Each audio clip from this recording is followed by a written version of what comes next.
Hey guys, how's it going today? So today we're going to tear apart this 305 two-barrel. This engine is, I believe it's a 78 305.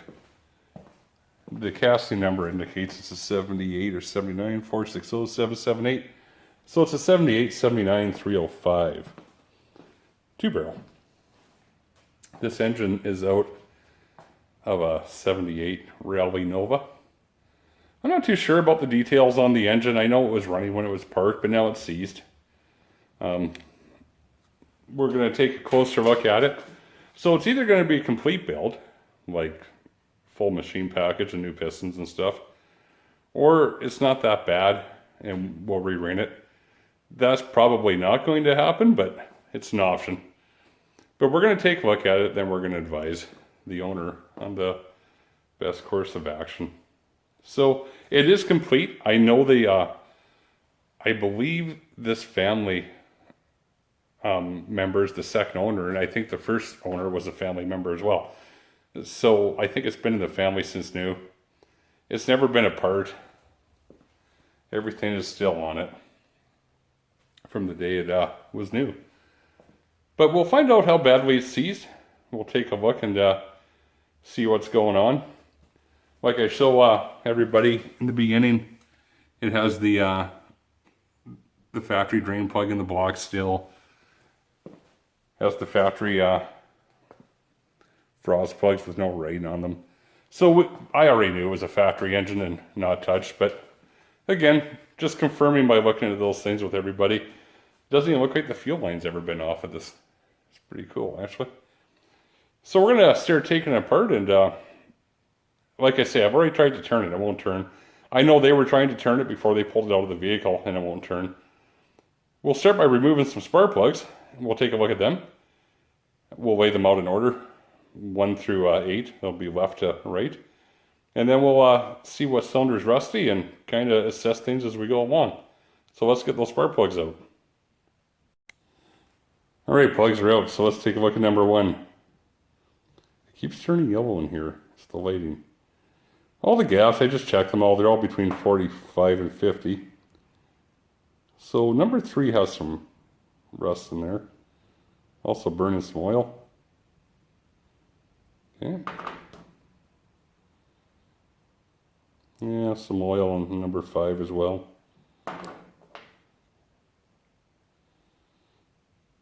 There's a little bit of rust. There's not a whole bunch. I'm not sure why it's so seized. It was using oil though. That's one of the better ones.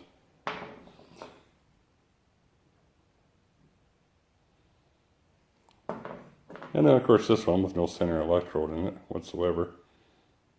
Not really sure what that's about. Okay, so I guess what we can tell real quick is we have a little bit of oil consumption, or at least bad valve guides, and possibly a choke that's not working 100%. I don't have the distributor here, so I can't see the rest of it, but that's what I can see right now. So we'll get back to getting the engine started to pull down. We'll start pulling the engine down. All right, let's start getting this apart. So if we start with the carburetor, we'll take out those 1/2-inch bolts.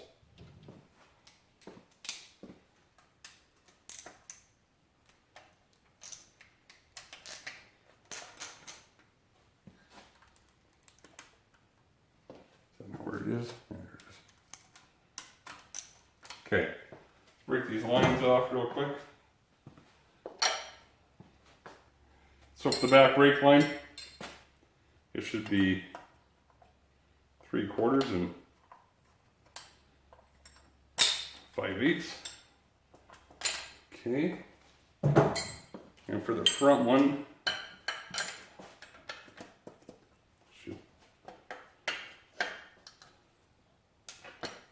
we're actually using the Allen wrenches on these because they're in such good shape. I didn't want to risk damaging them. Okay. Take the return springs off. One of the other things we'll need we're going to need a container.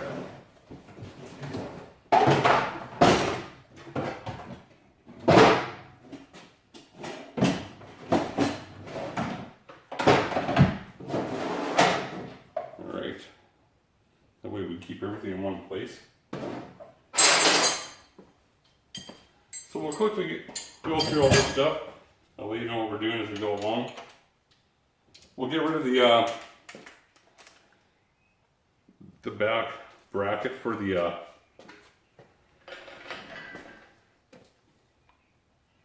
brake booster line. We'll get that off there. Okay, 9/16 for the intake manifold. It'll be 1/2 inch on the air side. The bolt going into the intake manifold. Keep that in mind, they're all a little bit different. If you don't know where they go, set them aside or put them in baggies. I know where these go. I've done it over and over and over again through my days. The other 1/2 inch stuff we can do is right here because we've already loosened it. Okay.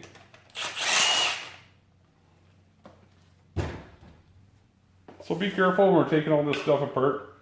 Don't want to wreck anything. Like, that's the one thing. Don't damage stuff because you're in a hurry or because you feel like you need to, or just be careful. It's always somebody else's stuff.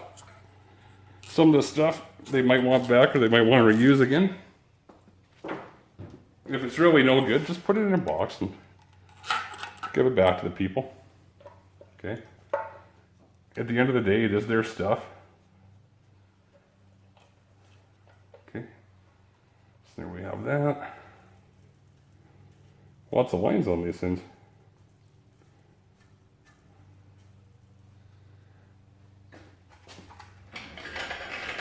Yep.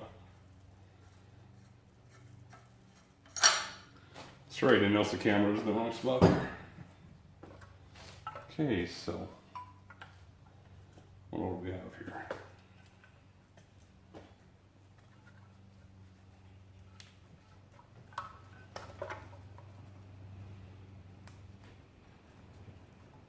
One thing is, when you're doing this, feel free to take a whole bunch of pictures.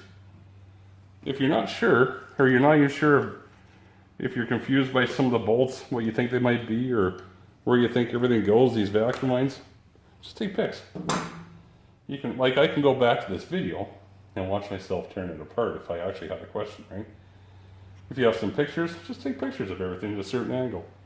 That way, you're never left guessing.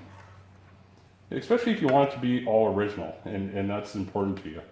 I know the people that own this car would like to keep it all original.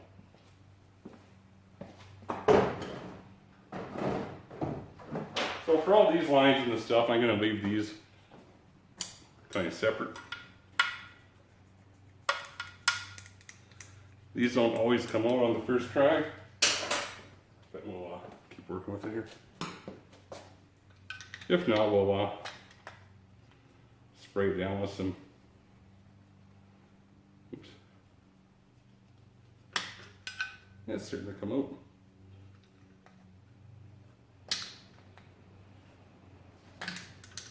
Wow. It's probably been in there since 1978.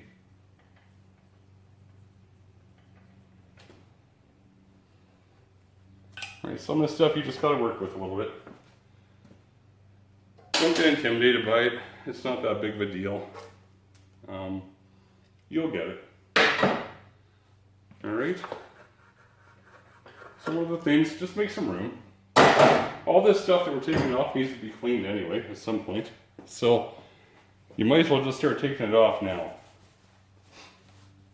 Again, if you question anything, you can always refer back to the to your pictures. We'll just take these we'll bend these little tabs back for the exhaust. So we can take the exhaust manifolds off here. I noticed they broke the exhaust manifold bolts off, which is no surprise. Like I say, it's an old vehicle. So we'll be drilling the exhaust manifold studs out. So one of the things about these engines, guys, all right, it's one thing to tear them all down and rebuild them, but there's a lot of work that's involved here. Everything needs to be cleaned. Everything needs to be reassembled. And you want to do it properly. When it goes back in the car, I want it to look like it was brand new going back into the car. Haggerty does some nice videos, and they do some time-lapse videos of a greasy old engine being torn down, and then they kind of go through machine process, and they look brand new at the end. We're not going to be quite that good because I can't go through the machine process, but I will continue this. We have the other TBI 350 that is at the machine shop right now and coming, so when we send this one to be machined, hopefully the other one's ready to be picked up and we can put it back together. But we'll go through incremental steps. I don't want to drag it on to several videos, but I'll do my best so I can explain certain ways to do things or how you want to do stuff. And that's what I'd like to do anyway. Right, let's get some of the stuff apart. Where's that socket?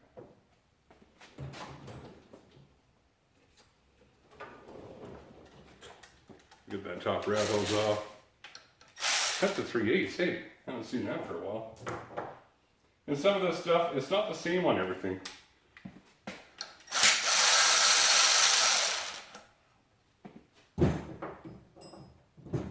I don't know if we're going to keep that.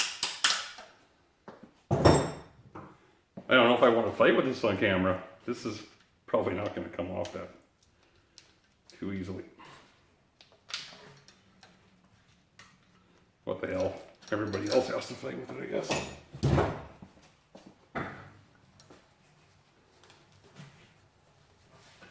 Nope, not yet. These are, we all go through this. It doesn't matter who it is. One of the things about videoing is you can take all the hard stuff out that you do, or you can just share it with people because you know that people are going through the same stuff. And they just like to see somebody else go through it, so they know they're struggling the right way or their struggle is worth it. Full of all kinds of white crud in there. We'll set that aside. Actually, just for kicks, let's just knock that thermostat housing off. See if we have to drill these bolts out.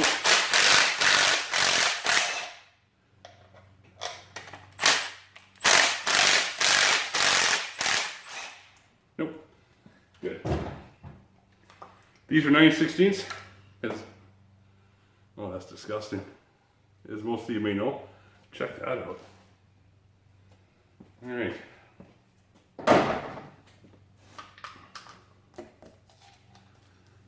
Factory. 180.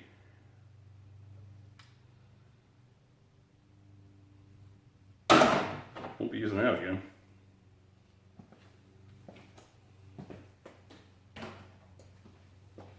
Right. Exhaust manifolds. Maybe they'll show us which one's the worst cylinder.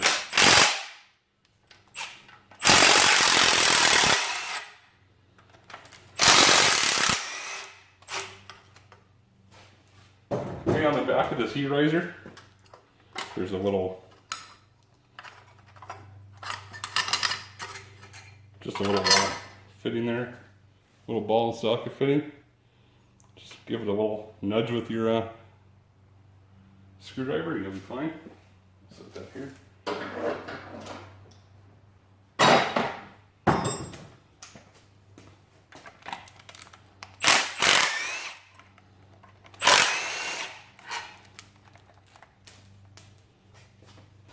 It goes up.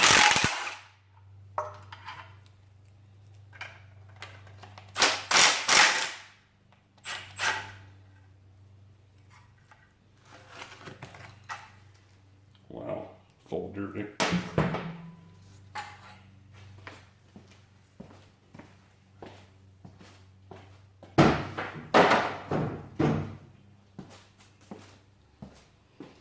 All right, what can we see? Anything inside of there yet? Let me grab a light. All right, number 4. We'll have some stuff in it.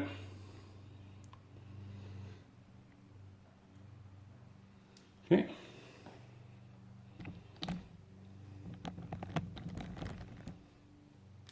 We're good. I know we should be brushing all the dirt out of here and vacuuming it out, or blown it out of here, but we're going to be doing a hot tank on this engine anyway. Holy crow. Let me get some of the steering out of the way. So I'm going to say I'm not going to worry about it. Now, if you're in the vehicle and you're repairing this engine, by all means, clean out in all the crevices in here. Okay?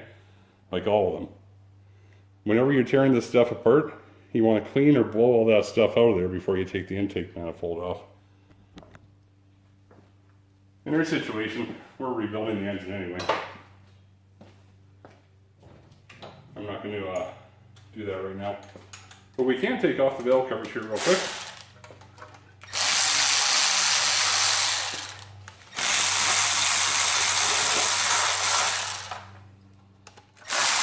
Don't forget these tabs on the bottom. These valve cover bolts are 3/8.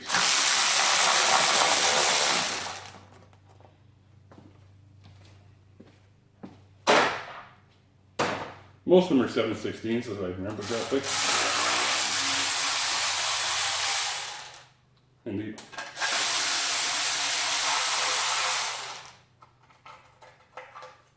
Okay.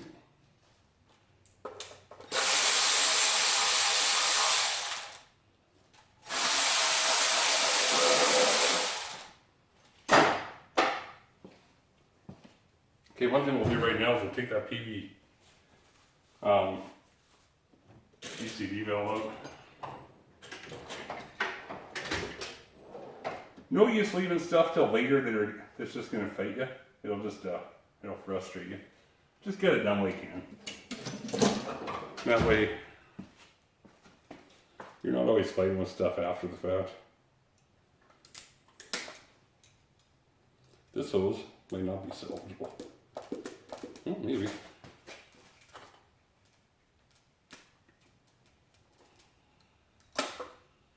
Maybe not.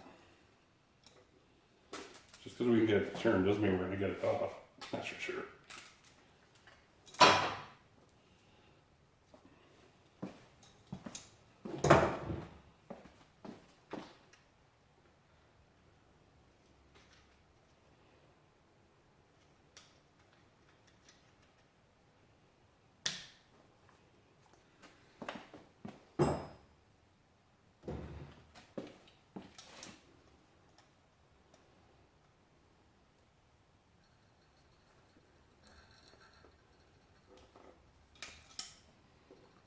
Nada, we're gonna have to cut that one. Okay, I'll do that later then. Just gotta leave it there so I order the right one. So these intake bolts out. These are all 9/16. And they're all in grease. One thing, don't forget these brackets when you're putting your engine in. If you're going for the aesthetics, leave them out. They sure are handy when you're putting stuff back together though. You can always take them out after your installation if you want to keep them. Keep them out. That's wheat and mouse shit.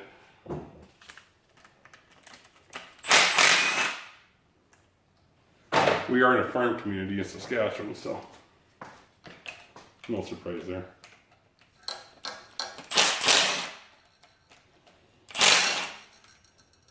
Remember, the bolts with the shoulder on these always go with the bracket. Okay?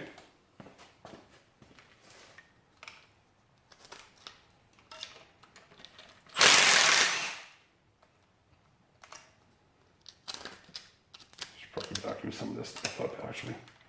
It's bad.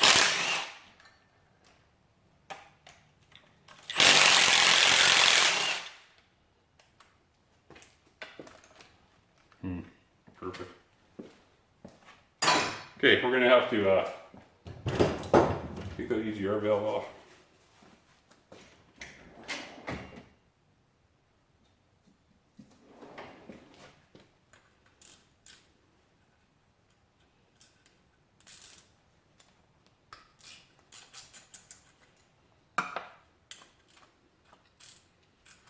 3/8, in case anybody's wondering.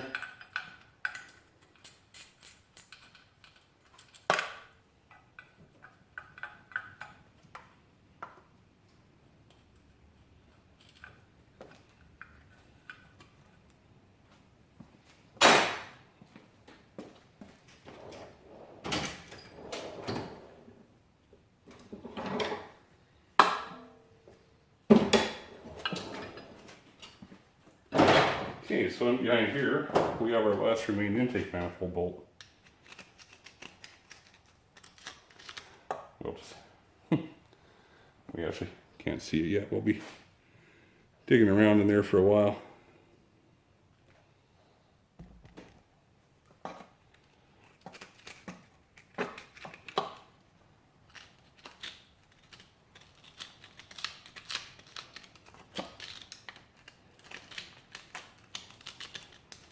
A lot of people cut this stuff out, but it's a true reality. This is the stuff you go through.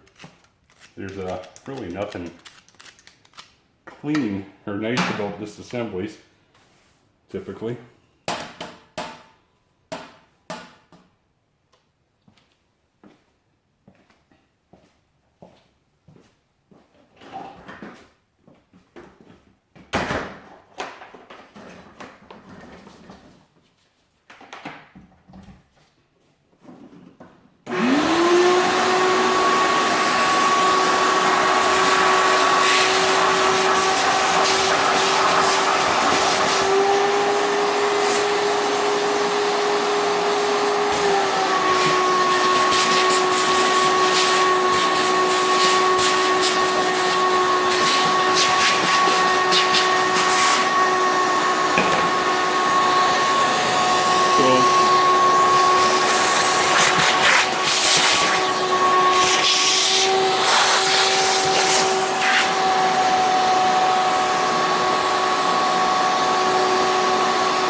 Kind of needed to do that.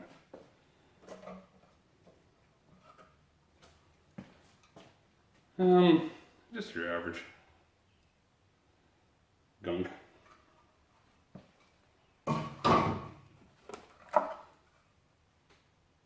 So what we see is no moisture in here, right? We just see some oil buildup, some tarnish. We have a little bit of rust in here. It's been sitting for a long time, so I don't think it's even that seized. We'll see a little more as we get going here. We might have a bad camshaft on this side, right here though. We'll keep digging and see what we find. Let's knock that intake manifold off.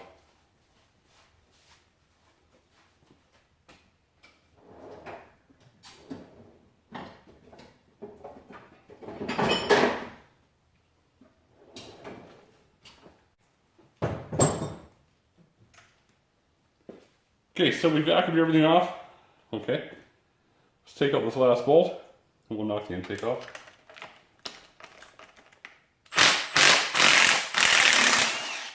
All right, awesome.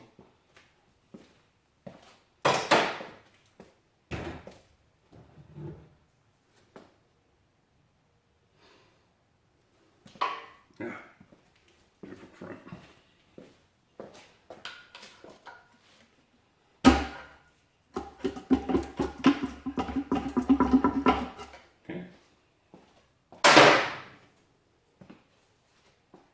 Make some room for it.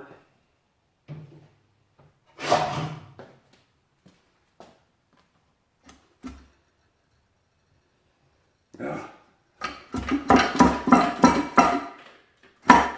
2 barrels. Harder to grab.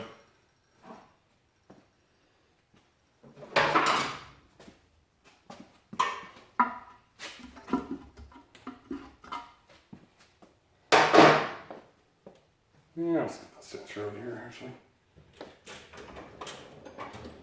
Anybody remember what size these sensors are?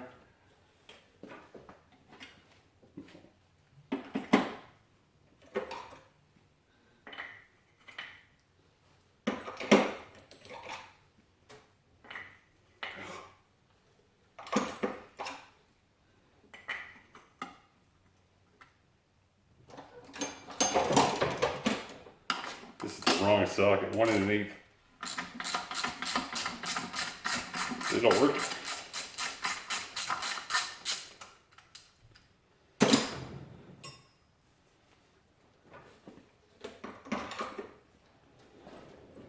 Actually, take this out before you pull the manifold off.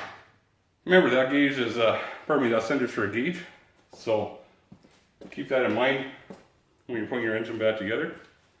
Do you have a idiot light or a dummy gauge? Do you have a oil pressure gauge? Because you'll want to put the corresponding sender in. Alright.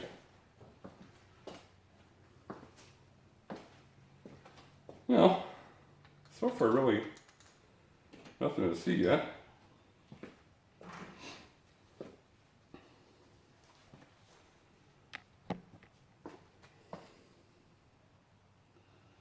We have some rust in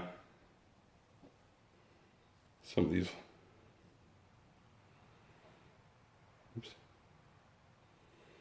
Yeah, we have a little bit of rust in some of these. Some of these intake ports, and take a quick look here. All right, we're gonna have to do this the hard way, maybe, and just knock the heads off and take a real close look at what we have going on here.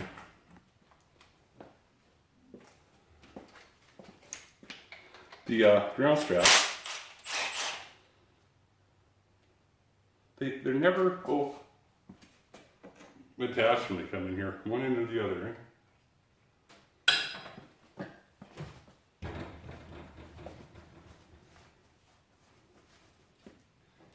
You can take advantage right now of taking out the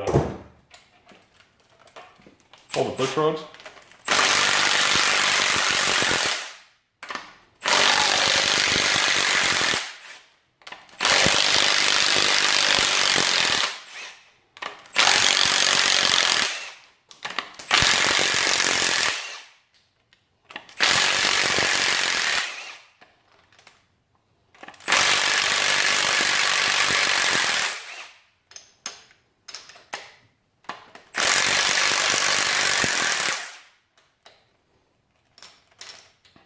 When you're ordering parts for your rebuild,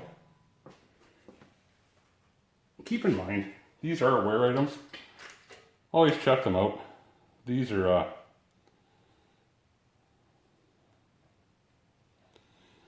it's actually not that bad, surprisingly. I'll look over all this stuff after I clean it up and figure out what we'll reorder. I usually do rock arms. They're usually not that expensive. But sometimes, I hate to say it, our factory stuff is sometimes better than the aftermarket stuff we buy. So all I can do is caution you that you should buy new rock arms, but you don't really need to. And don't be buying roller rockers for your 150 horsepower 305. It won't help it, no matter how many people tell you it will. Alright, let's get these head bolts out. We'll dig out the corners like we know we need to. And sorry, I seem to have you guys bounce around. So the reason we dig out the corners is all that goo in there. A little bit hard to get a wrench on, right? So let's get those done. This stuff is usually quite hard and sediment that's been sitting in there for years and years and years, right? So if you throw a socket on there, not that you'll strip your head bolt, but you could bounce off it a couple times. I suppose you could strip it if you did it enough times. All right, I'm kind of curious to see what's under here. See how bad it is.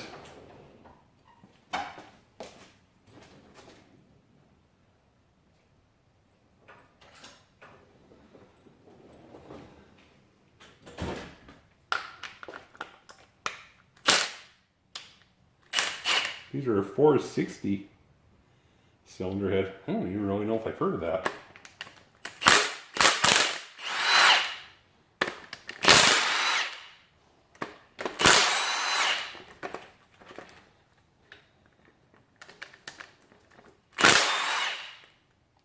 antifreeze in here.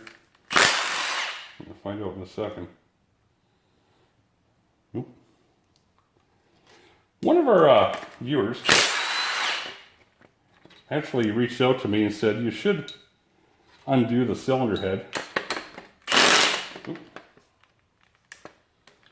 The same way as they've been torqued down, and that's fair. Especially when you're doing a repair. When you do repairs, you want to be careful not to damage anything to create yourself more work moving forward, right? Doing rebuilds, a lot of the time we just mill the blocks anyway. But he does have a valid point. So I can't remember his name right offhand, right, I tell you. But it's in the comments of the 350 section.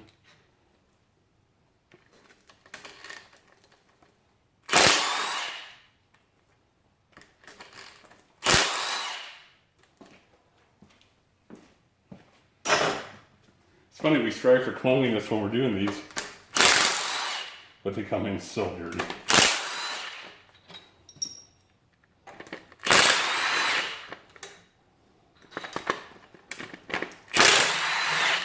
All right, so do we have all 17? Yeah, 2, 4, 6, 8, 9, 2, 4, 6, 8. Yeah. So I fear we're gonna spill a little bit of fluid on the floor here, but it's all good. Now, one thing I do tell people to do, just leave a bolt in there temporarily so you don't lose your cylinder head. Sorry.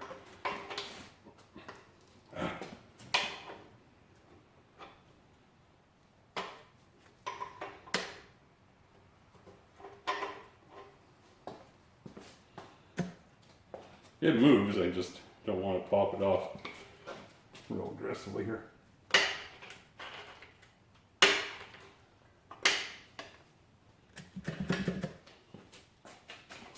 I don't like sticking the tool down the ports.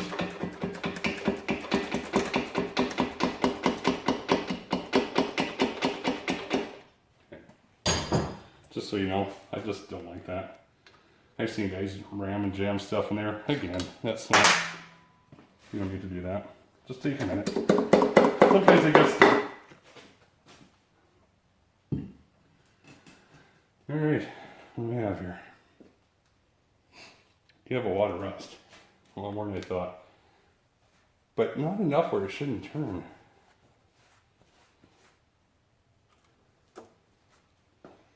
It looks like they've had this thing turning before at some point.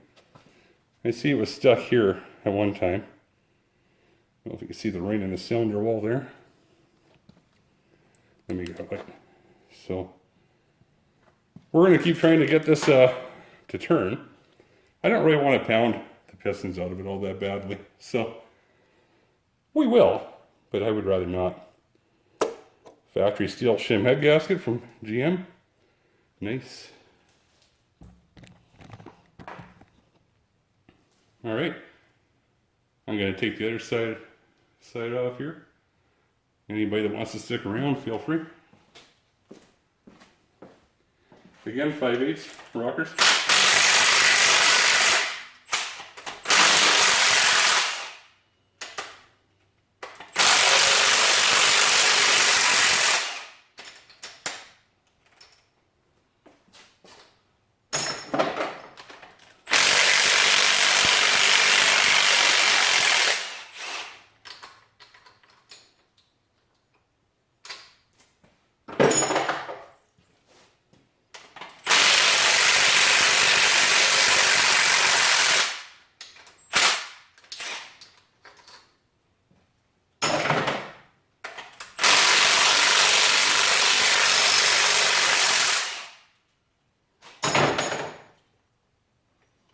No bent push rods yet, that's a nice sign, or no broken ones either, so.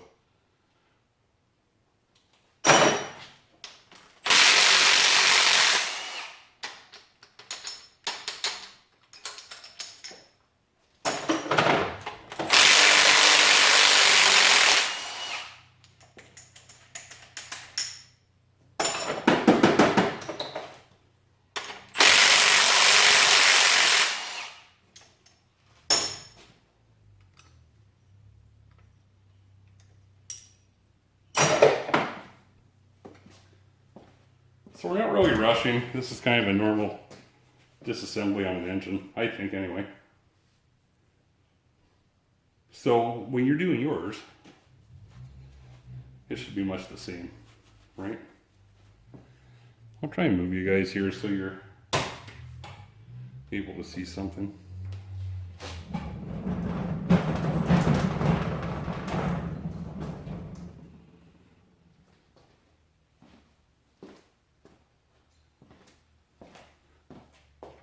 How's that? All right, let's give it a shot here.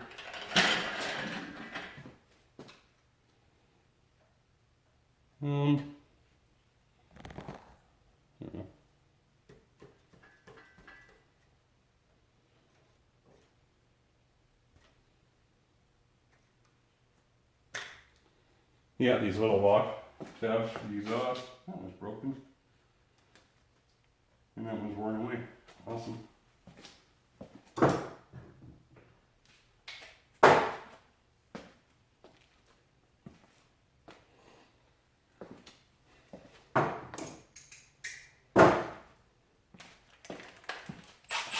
Yeah, 9/16.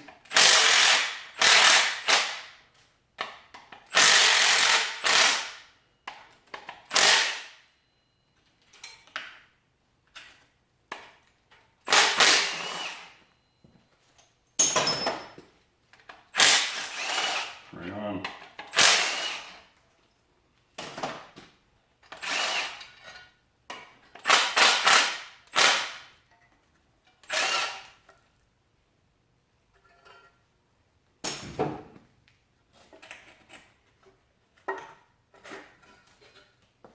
There we go.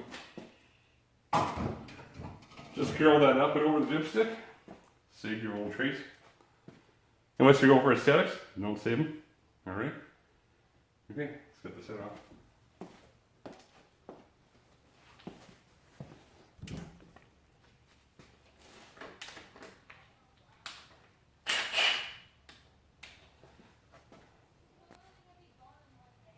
I just undid all the other head and realized you guys weren't there.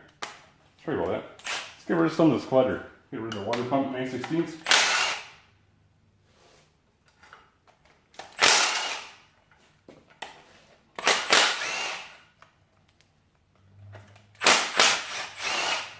Of course, they never fall off on their own.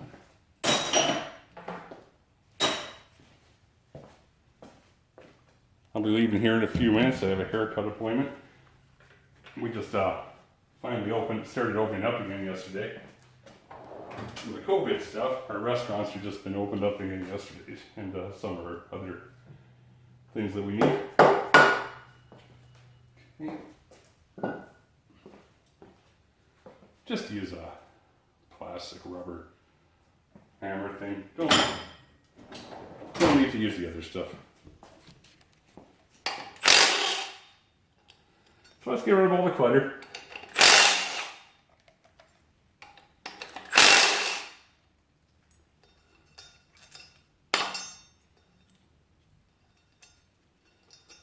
Okay, and then we'll get rid of the fuel pump as well.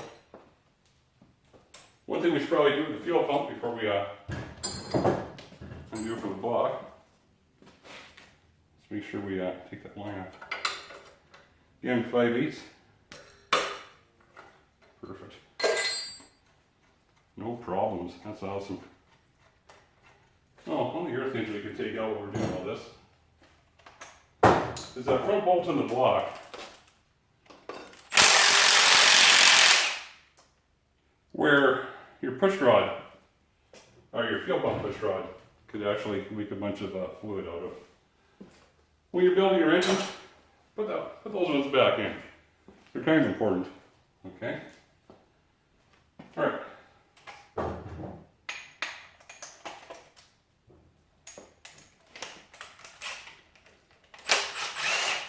$7/16.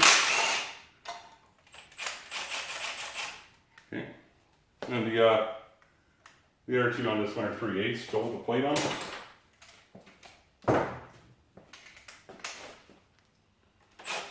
Eyes are on. They they also are 7/16. So keep that in mind. What else do we have here? We have a battery cable connector connected to that. Don't forget that stuff. Keep that on there. It'll, like I say, it'll save you. I know it's frustrating when it's in your way, but it'll save you a lot of time and problems if you do it. You know, so many people burned their starter wires on headers and stuff. There's no need to. Just take care of this stuff.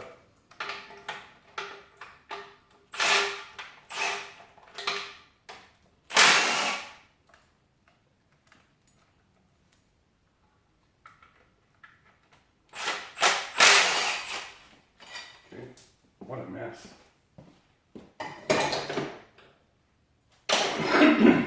I just want to get these spark plug protections off. So we'll take the motor mounts off. These motor mounts are 9/16.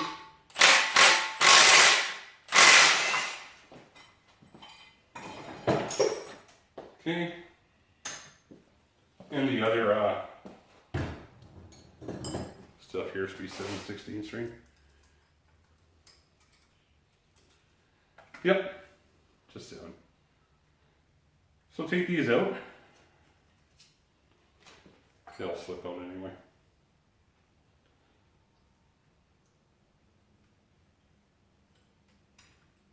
I probably could have used my my little impact for all this, but thought I'd slow it down for a second. There we go. Jeez, man, so dirty.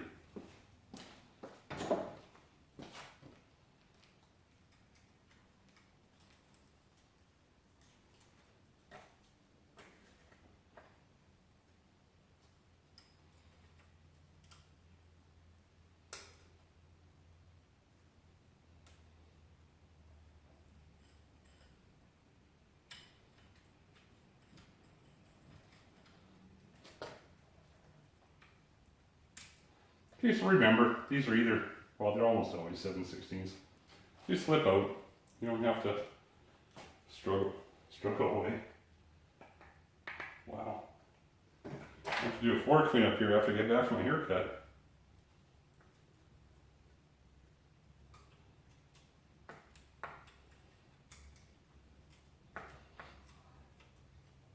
And like always, stay organized. Don't let this stuff defeat you. Don't get frustrated and wreck something and think, hey, I'll come back to it later. That usually never happens. What usually happens is you're in a rush to get it running, or you're all pumped up and you're dealing with problems you don't want to be dealing with. So, I know these videos can be boring, but this is just real time taking stuff apart and trying to deal with the problems that we all face when we do this stuff, right? Temperature sender. Not for a gauge. What is this? 15/16? That should be the one. That was easy. Okay.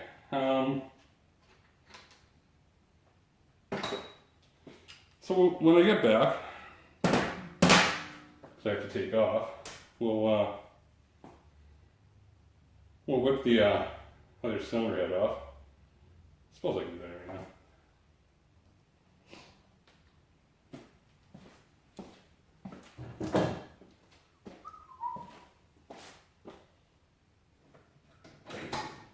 Remember, before you whip it off there, grab a bolt just to protect yourself and your engine.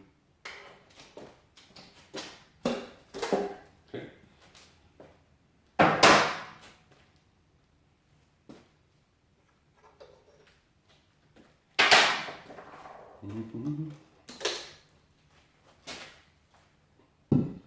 All right. So it's not much different on this side. Let me find a rag here before I grab onto you guys. It's pretty much exactly the same. It really shouldn't be seized that bad, actually. I don't know why he's fighting so hard. So, we got some rust in there. Alright guys, we're back. So I went and got my hair cut. Problem solved. So, where are we here? Let me see. Camshaft was out of it. You have quite a few lifters with you can actually see that one on the white there. It's got quite a dent in the bottom. That one's actually missing an edge. So, anyway, who cares? We guessed the lifters probably bad. This is about the time they started being really bad. So, we sprayed down with WD. It's pretty messy in there. I've tapped all the pistons with the end of my, with the wooden end of my hammer. I would have guessed that they're all not that tight, but I still can't get it to turn. So I've been working at it for quite some time here. I'm going to keep working at it. I'll spray it down again tonight, and I'll probably leave it be, and I'll work at it again tomorrow for a little while. I brought up re-rain this engine earlier, and before I spook anybody with that, sometimes there's stuff that you can do for, say, a vehicle that's not going to drive very much more in its life, or only going to run once a year and go to parades or whatever. Some people prefer not to go through a full build. It's really kind of a, I don't know, it's an individual decision thing, right? This situation, it isn't going to work out. And that's all I wanted to say. Like, if this thing was in really good shape and we found only a small problem and it came and it unseized right away and the cylinder walls were good, that'd be different, but we're not going to be in that position here. So we will knock it down. On a lighter note, things that you don't think about when you re-rain or do a new engine. Check out how close to the edge of the bore that factory steel shim gasket is. That's awesome. Because I think most of the stuff we get now are 350 gaskets. I don't even know if we have specific 305. I've seen them say 305 with the 350 part number most of the time. So you have a gasket where the fire rains out to here all the way around, and a thicker one. So even if a guy back in the day, we used to gasket these things and re-rain them and think that it is going to be so much better. They already had no compression and had problems. We were just adding to it. And then you put a bigger cam in because that was supposed to be the answer. I just want to show you how things kind of go wrong. Throw some headers and some big exhausts on there and maybe a Holly. And it never was quite that good, right? You know what I mean. Seen that happen a lot of times when I was younger. Anyway, I just thought I'd point that out because I forgot how decent these steel shim gaskets were to the cylinders. They're really good. Anyway, so what do you guys think here? This is a 2-barrel engine. I'm thinking probably go to flat tops because we're going to be going to a thicker head gasket if we don't have to take much off the deck. And I'm just saying a stock style camshaft. Retain the 2-barrel. Maybe get him to put a really small dual exhaust on it. It should get great mileage. It'll be peppy. It'll be everything for him. He's not a hot rodder. And that's fine. I mean, we're not all the same, right? So, absolutely, that's what I'm thinking. I'm going to cut this video into a couple segments. I'm going to keep working at it. I like to unseize it without knocking it apart, but I don't think that's going to be possible. I would like it to turn. I don't know. I'll pull the pan off tomorrow. I'll make a bigger mess on my floor. I like to just make the mess so I can get it over with and clean up. I have to bring that Trailblazer in and do an engine swap. And I need to get this to the machine shop. And hopefully the TBI 350 is almost ready to come home. When we send this away to be machined, remember we'll have to send the intake manifold. We'll have to drill out all the broken studs and the exhaust manifolds.